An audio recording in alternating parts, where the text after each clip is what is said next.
Една вест од Honda истовремено ги израдува и разочара влюбениците во марката.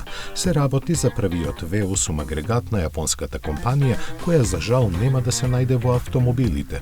Станува збор за вонбродски мотор за поголемите чамци и глисери, кој, како му кажува ознаката BF350, располага со точно толку коњски сили.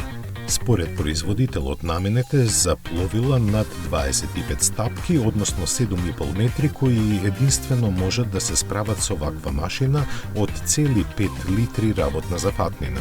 Како што доликува на Honda, атмосферскиот безенец располага со варијабилен систем за контрола на работата на вентилите и други технологии за оптимизација на потрошувачката на гориво, кое е доволно да има 86 октани.